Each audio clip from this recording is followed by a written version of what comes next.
Assalamualaikum warahmatullahi wabarakatuh. Halo para pembelajar PPKN semuanya. Apa kabar hari ini? Semoga kita semua selalu dalam lindungan Tuhan Yang Maha Esa. Amin. Kita sekarang dalam kegiatan belajar asik PPKN bersama Pak Dedi.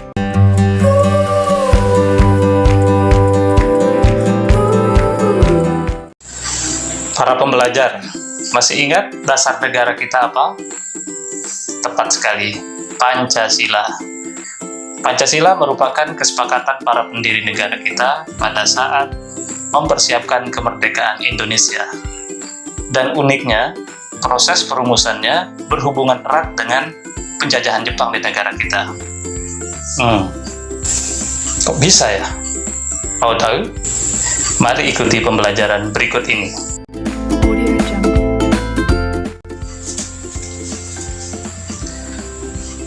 Kita mempelajari bab pertama, perumusan dan penetapan Pancasila sebagai dasar negara, dengan materi pokok, pembentukan BPU PKI.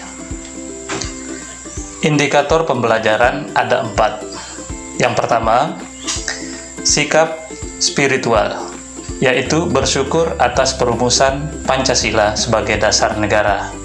Yang kedua, sikap sosial, yaitu berperilaku peduli sebagai wujud pelaksanaan semangat dan komitmen para pendiri negara. Ketiga, pengetahuan, mendeskripsikan perumusan Pancasila sebagai dasar negara. Dan yang keempat, keterampilan, yaitu menyusun laporan pembentukan BPU PKI. Sedangkan tujuan pembelajaran kita ada 5, yaitu kalian diharapkan dapat yang pertama, menganalisis hubungan janji kemerdekaan dengan pembentukan BPU PKI. Yang kedua, menjelaskan tujuan pembentukan BPU PKI. Ketiga, menjelaskan keanggotaan BPU PKI. Yang keempat, membandingkan sidang BPU PKI. Dan yang kelima, menyajikan laporan hasil telaah latar belakang pembentukan BPU PKI.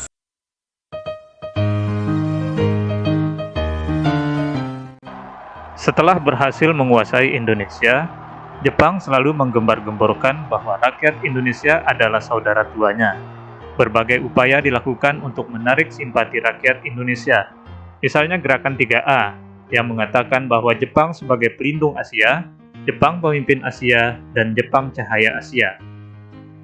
Di sisi lain, Jepang juga membuat kebijakan yang menyengsarakan rakyat.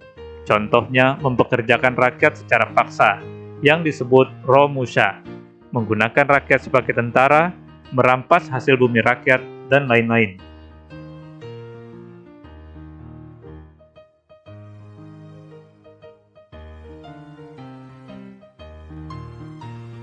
Selanjutnya, latar belakang pembentukan BPU PKI. Pada pertengahan tahun 1944, kedudukan Jepang dalam Perang Dunia Kedua terancam. Tanda-tanda kekalahan Jepang sudah mulai tampak ketika satu persatu wilayah yang dikuasainya berhasil direbut kembali oleh pihak sekutu. Jepang berupaya menggalang dukungan rakyat Indonesia dengan memberikan janji kemerdekaan. Kalian tahu mengapa Jepang berbuat seperti itu? Ya, betul. Tujuannya adalah agar rakyat Indonesia bersedia membantu Jepang melawan sekutu di medan perang. Janji Jepang tersebut diwujudkan dengan membentuk BPU PKI atau Badan Penyelidik Usaha-Usaha Persiapan Kemerdekaan Indonesia atau Dokuritsu Zunbi Kosakai. Badan ini dibentuk pada tanggal 29 April 1945. Sekarang, apa tujuan dibentuk BPU PKI?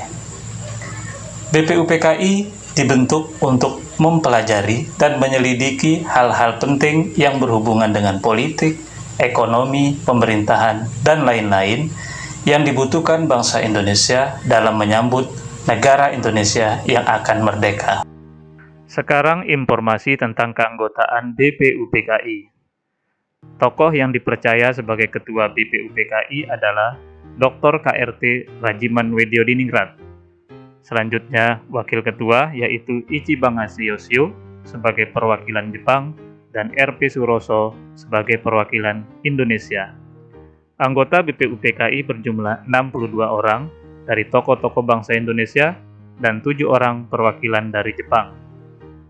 Kalau kita lihat, ada perwakilan Jepang dalam organisasi atau badan yang memperjuangkan persiapan kemerdekaan Indonesia. Nah, kira-kira kenapa ada orang Jepang di situ? Ya, betul sekali. Jepang menempatkan orang-orangnya dalam BPUPKI karena Jepang ingin tetap mengontrol upaya persiapan kemerdekaan Indonesia agar sesuai kebijakan perangnya. Mari kita lanjutkan pembahasan tentang sidang BPUPKI. BPUPKI mengadakan 2 kali sidang resmi dan 1 kali sidang tidak resmi. Sidang resmi pertama dilaksanakan pada tanggal 29 Mei sampai 1 Juni 1945. Tujuannya membahas rancangan dasar negara. Sedangkan sidang resmi kedua dilaksanakan pada tanggal 10 sampai 17 Juli 1945. Tujuannya membahas rancangan hukum dasar atau Undang-Undang Dasar.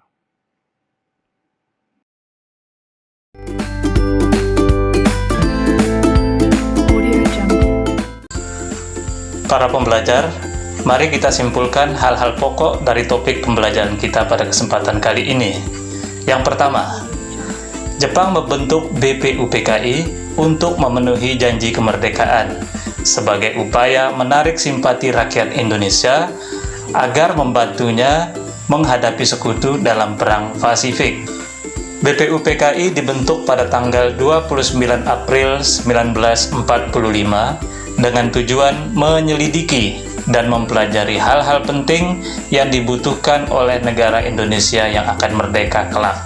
Ketiga, BPUPKI diketuai oleh Dr. KRT Rajiman Weddiodiningrat.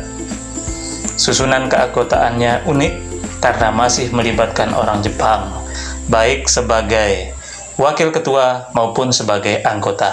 Keempat, BPUPKI mengadakan 2 kali sidang resmi. Sidang pertama pada tanggal 29 Mei sampai dengan 1 Juni 1945 dan sidang kedua yaitu pada tanggal 10 sampai 17 Juli 1945 dengan agenda yang berbeda-beda.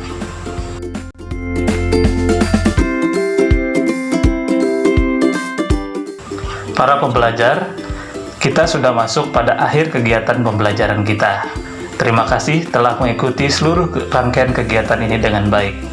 Begitu pula kepada website ini yang telah membuat tampilan video ini menjadi lebih baik. Sampai jumpa kembali. Salam PPKN Asyik. Wassalamualaikum warahmatullahi wabarakatuh.